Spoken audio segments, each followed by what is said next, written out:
another new storyteller here with us tonight, and this woman is such a treat. I'm so excited that she drove all the way from Chicago to come on out to our story event. Please give a warm welcome to Cece Miller.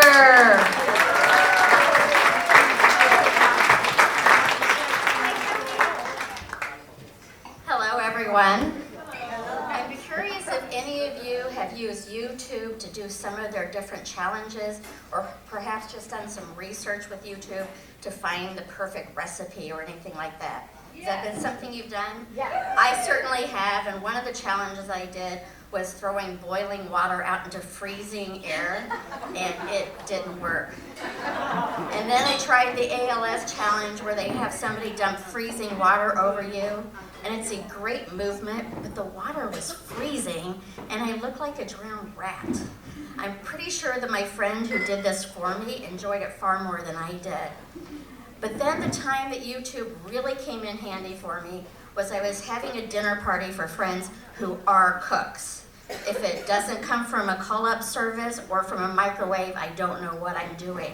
So I was preparing dinner for them, and I was looking up, like, I have to mince 3 garlic cloves into this dinner, and I had no idea what mincing garlic was. So I went and looked it up, and thank God I did, because who knew that a clove of garlic was just a little piece of it and not the whole thing. So I think every one of you can taste my meal if YouTube did not save me. So thankfully for YouTube, it did save me.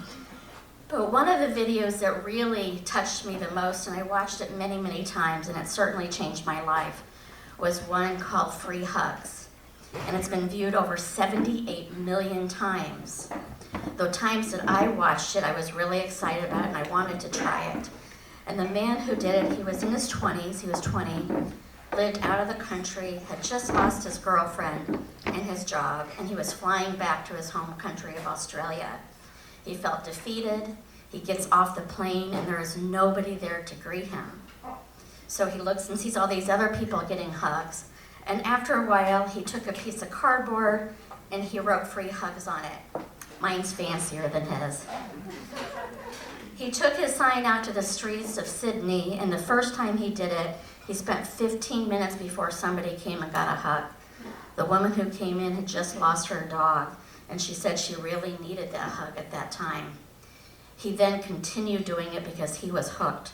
And 2 years later, he created the video that I saw that changed my life and certainly changed the lives of millions of others. When Maureen asked me to join you tonight for the Werewolves of London, I thought, Werewolves of London and hugs? I'm not quite sure how they go together. And does Maureen know that I'm scared of Scooby-Doo, so werewolves are really out for me? But the more I thought about it, the more I realized for the last 11 years, I have been a werewolf tamer. When I started doing free hugs myself, I realized that there's inner werewolves within us. The folklore of a werewolf is that they're a human by day, and at night they turn into the werewolf. And they have sharp claws and sharp teeth to attack and kill before being killed. It made me think of how many of us have an inner werewolf that is so afraid that we attack before being attacked. The first time I did free hugs, cleverly I choose January outside of Navy Pier when it's cold and snowing, and I had to sign a protest form within Navy Pier, and we were not allowed inside. I took some friends with me, and I was really scared. I didn't want to do it, I wasn't ready to be seen, and my inner werewolf told me not to do it. But we still did it anyway. And we did not get a lot of hugs that day, but what I did feel was seeing that people wanted to be seen, they wanted to be heard, and they wanted to know that they mattered. It really connected with me, and it certainly changed my life. Since then, I've been doing free hugs twice a month in Chicago, and here are just a few of the stories that I've collected over the years.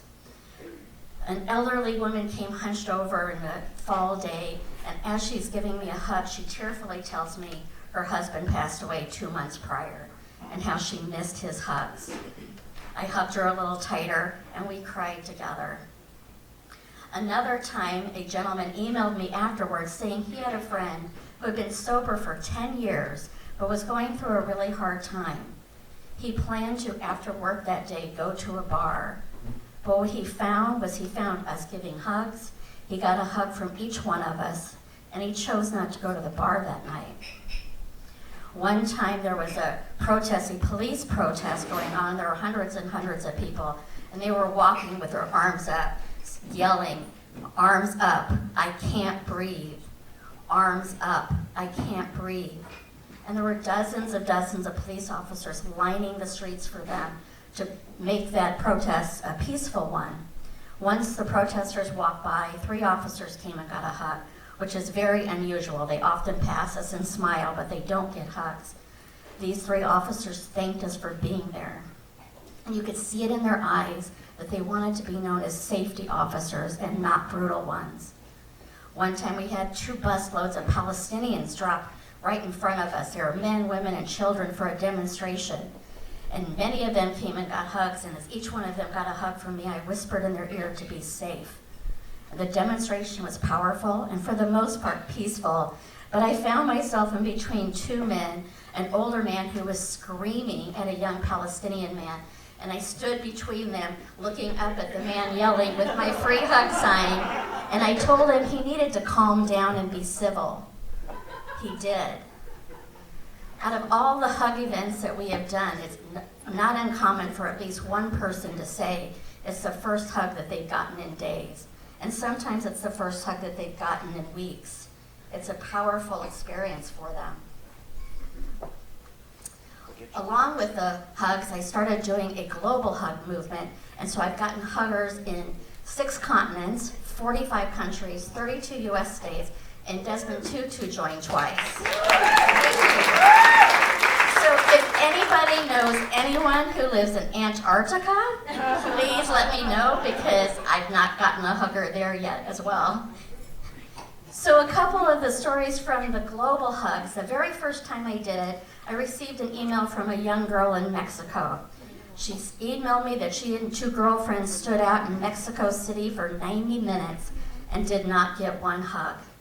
She apologized to me and she said, "My city is dangerous and people don't trust, and I'm sorry we couldn't participate." I emailed back to her and said, "You absolutely participated. Maybe they weren't ready for hugs at this point, but everybody who walked past you saw your kindness and hearts were changed." Another time I received an email from a gentleman in Pakistan, and he warned me, as soon as you open up these hug pictures, they don't look like your normal hug pictures. I thought, how is that possible? A hug is a hug. And he was right. I opened them up, and it was showing men standing next to each other. They might have kind of had their arm around each other. They were very, very stiff and very few smiles. The very next year, he sent more pictures, and those pictures were of smiling and much more embracing, and they really looked like they were having fun. People really want to be seen.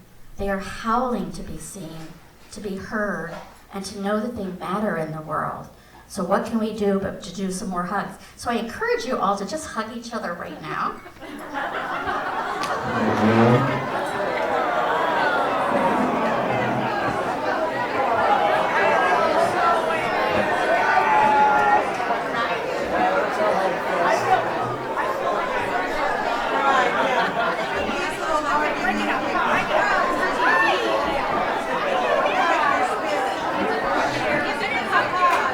Okay. Back to me again, people. Back to me. Come on. It's really all about me. Now, not all of my hugs have been about taming werewolves, even though I've had the privilege of hugging thousands of people with an inner werewolf, because it's about seeing people, it's about hearing people, and hugging them to let them know that they matter in the world. But many people come to me for celebration hugs, whether it's their birthday, an anniversary, a wedding, a new job, or they simply enjoy a hug. I tell people my job in the world is to heighten celebrations and lessen sorrows, and I must admit those hugs that come from the inner werewolf are one of my favorite hugs to have. As I see more werewolf-type behavior in the U.S., people who are screaming to be heard, to know that they matter, and to be seen, I have created a 1 million hug movement. I have felt the power of hugs. I have seen the power of hugs. So just imagine with me for a second if 1 million people around the world experience that too. We are currently on hug 50,924. And after this event, if you would like to participate, I have my counter, so come give me a hug. And in closing, when your inner werewolf starts to howl because you don't feel seen, you don't feel heard, or you don't feel you matter, please give yourself a hug, or ask for a hug from a loved one, or a stranger on the street who has a free hug sign, and tell yourself you are seen, you are heard, and you do matter. Thank you.